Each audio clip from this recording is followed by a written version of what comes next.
कि कोई दीवाना कहता है।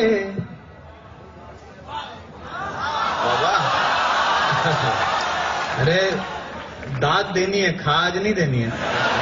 सुनेगा, मस्ती के साथ सुनेगा। इसका वॉल्यूम बढ़ा दो भाई, मेरा कम है।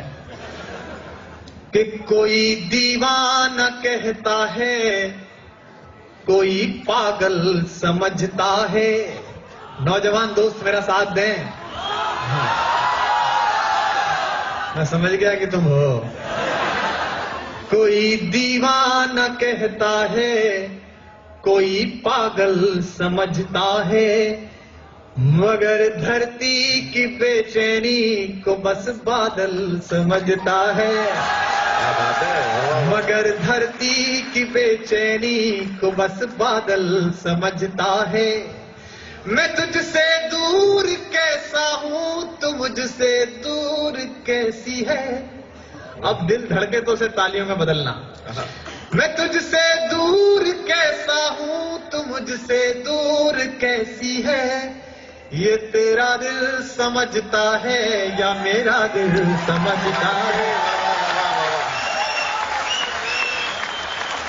ये तेरा दिल, ये इस बार के सेमेस्टर में आने वाली है। कि मोहब्बत एक एहसासों की पावन सी कहानी है। बहुत अच्छे। तुम यहाँ थे? मैं तो तुम्हें आगरा में ढूंढ रहा था।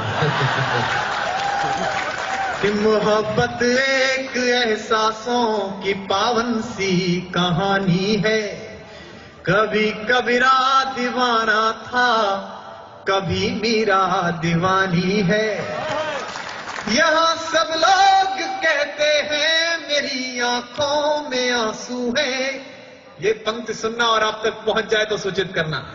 यहाँ सब लोग कहते हैं मेरी आंखों में आंसू है। जो तू समझे तो मोती है, जो ना समझे तो पानी है। जो तू समझे तो मोती है। और एक बात और ध्यान से सुनना, आप उस दौर में हैं जब आप विशिष्ट हैं। जीवन को इस तरह जीना कि कोई मिले कभी तो खुद से नजर मिला सको। गालिब ने कहा, यह गालिब का शहर है दिल्ली, किसी से मिलने पर शेर सुनना बड़े शायर का। मत पूछ के क्या हाल है मेरा तेरे आगे, मत पूछ के क्या हाल है। मैं आरईसी में पढ़ता था, एक सेमेस्टर छोड़कर भाग आया और यहाँ पढ़ा रहा हूं क्योंकि मुझे लगा it's better to be a good poet than a bad engineer. अब तो मैं अपना ही भविष्य बिगाड़ रहा हूं, तब तो मैं देश का बिगाड़ रहा होता। तब पंक्ति पढ़ता हूं, गालिब ने कहा, मत पूछ के क्या हाल है मेरा तेरे आगे, तू देख के क्या रंग है तेरा मेरे आगे। क्या बात। तब पंक्तियां सुनना कि समंदर पीर का अंदर है लेकिन रो नहीं सकता। लड़कों की खास बात चाहिए मुझे इस पर। समंदर पीर का अंदर है लेकिन रो नहीं सकता। ये आंसू प्यार का मोती है, इसको खो नहीं सकता। क्या बात है, वाह वाह वाह। ये आंसू प्यार का मोती है, इसको खो नहीं सकता। मेरी चाहत को दुल्हन तू बना लेना, मगर सुन ले। और जो खुददार लोग हैं उनकी तालियां लहरती दिखाई दें। मेरी चाहत को अपना तू बना लेना, मगर सुन ले। जो मेरा हो नहीं पाया वो तेरा हो नहीं पाया। जो मेरा हो नहीं पाया। और एक मुक्तक और सुनिए, इसके बाद मैं कविता पढ़ता हूं। प्रेम में, जैसा गजेंद्र सोलंकी ने बताया, भारत बड़ा हिपोक्रेट देश है। प्रेम हिंदुस्तान में एक ऐसा विषय जिसमें केवल थ्योरी की क्लास चलती है। मैं आपको 4 पंक्तियां पढ़ा दूं, सुनिएगा 4 पंक्तियां। और ये बिल्कुल मस्ती की पंक्तियां हैं। बरसों प्रेम लिखने के बाद यदि आप प्रेम करें तो क्या दिक्कत आती है देश में। सुनेगा कि भ्रमर कोई कुमुदनी पर, मस्ती के साथ सुनना और मैं जो सुनाना चाह रहा हूं वहीं पहुंचना, वरना स्लिप हो सकती है बात। भ्रमर कोई कुमुदनी पर मचल बैठा तो हंगामा। हमारे दिल में कोई ख्वाब पल बैठा तो हंगामा। अभी तक डूब कर मोहब्बत का। और प्रोफेसर्स की भी दाद चाहता हूं इन बच्चों के साथ। अभी तक डूब कर सुनते थे सब किस्सा मोहब्बत का, मैं किस्से को हकीकत में बदल बैठा तो हंगामा। मैं किस्से को हकीकत में बदल बैठा तो। एक प्यार की गीत सुनाता हूं, क्योंकि देखिए राजनीति की भाषा मुझ पे आती नहीं, और राजनीति की भाषा इतनी घटिया हो गई है कि हम बोल भी नहीं सकते। दिल्ली में भी चुनाव हुए तो मेरे भाजपाई और कांग्रेसी दो दोस्त लड़ पड़े एक दिन शाम को डिस्को में।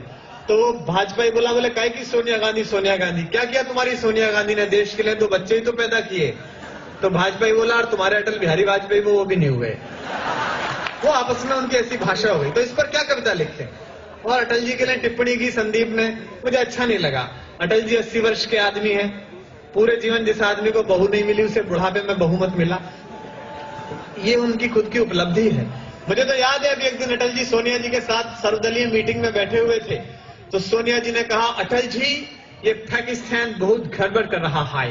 आप जानते हैं सोनिया जी बहुत अच्छी हिंदी बोलती है। जब वो हिंदी बोलती है मुझे पता नहीं बातें कहां होती है, लेकिन शरीर में खिल जाती हैं। तो बोली, अटल जी ये पाकिस्तान बहुत गड़बड़ कर रहा है, आप इस पर हमला कर दीजिए। अभी पिछले दिनों सोनिया जी राजस्थान में प्रचार में गई तो भरतपुर में तो चित्तौड़ के राजा की जय बुलवा दी और चित्तौड़ में भरतपुर वाले की जय बुलवा दी। वो पर्चा बदल गया था। तो किसी ने कहा, बोले मैडम ये तो गड़बड़ हो गई, आपने दूसरा राजा इस्तेमाल कर दिया। अरे बोले शट अप, जब मैं इटली से आके यहाँ राज कर सकती हूँ तो ये 300 किलोमीटर चल के राज नहीं कर सकता? क्या दिक्कत है इसमें? तो उन्होंने कहा कि अटल जी ये पाकिस्तान बहुत गड़बड़ कर रहा है, इस पर हमला कर दीजिए। तो अटल जी ने कहा, सोनिया जी आपकी ये बात तो ठीक है। तभी वहां टोनी ब्लेयर बैठे हुए थे। टोनी ब्लेयर आप जानते हैं ब्रिटेन के प्रधानमंत्री हैं, जॉर्ज बुश के छोटे वाले पामेरियन हैं। वो भी वहां बैठे हुए थे। उन्होंने कहा, नहीं नहीं नहीं अटल जी आप हमला मत कीजिए, आप बड़े भाई हैं, दक्षिण एशिया में शांति का संकट पैदा हो जाएगा। तो अटल जी बोले, टोनी जी आपकी ये बात तो ठीक है। तभी एक पत्रकार बोला था, आपकी समझ में नहीं आ रही है, इसकी भी ठीक कह रहे हो, इसकी भी ठीक कह रहे हो, आप तो कुछ कर ही नहीं रहे हो। बोले, यार बात तो तुम्हारी भी ठीक। तो 27 दलों की सरकार चलानी है, तो मैं आपको राजनीति पे नहीं प्रेम पे कविता सुनाता हूं। क्योंकि प्रेम सफल हो जाए तो आदमी विवेक ओबराय हो जाता है, और असफल हो जाए तो सलमान खान हो जाता है। और मैं आप सबको विवेक ओबराय देखना चाहता हूं। अब आप भी क्यों ना हो साहब, वो स्त्री जिसके लिए वो दोनों पागल हैं, वो सुंदरी इतनी है, भगवान ने पूरी समर वेकेशन खराब करके बनाई है। मैं तो अभी कहाँ पढ़ाता हूँ कॉलेज में, तो मेरा एक विद्यार्थी आत्महत्या के लिए चढ़ गया। गाजियाबाद में हमारे यहाँ कौशाम्बी में 12 मंजिली इमारत है, ऊपर चढ़ गया।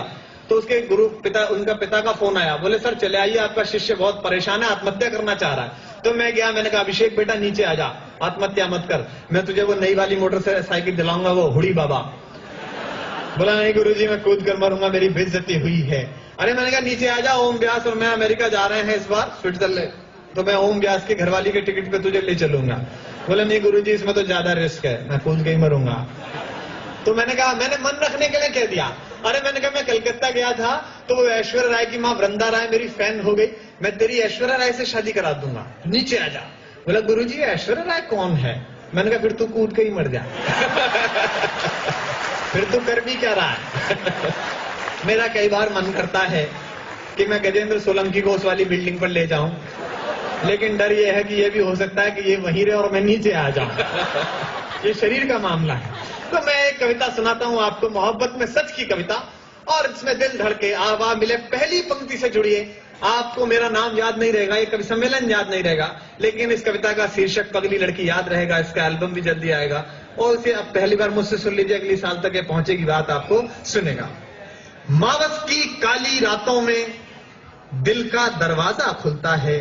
ये ऐसे जैसे मैं आपके बारे में बात कर रहा हूं, चाहे T5 में रहते हो चाहे बॉय हॉस्टल में रहते हो। मावस की काली रातों में दिल का दरवाजा खुलता है, जब दर्द की प्याली रातों में गम आंसू के संग घुलता है, जब पिछवाड़े के कमरे में हम निपट अकेले होते हैं, अकेले होते हैं। मुरारी बापू की कथा की तरह मत सुनना, आह वाह करते रहना। जब पिछवाड़े के कमरे में हम निपट अकेले होते हैं, अकेले होते हैं, जब घड़ियां टिक टिक चलती हैं, सब सोते हैं, हम रोते हैं। जब घड़ियां टिक टिक चलती हैं, सब सोते हैं, हम रोते हैं। जब बार बार दोहराने से सारी यादें चुक जाती हैं, जब ऊंच नीच समझाने में माथे की नस दुख जाती है।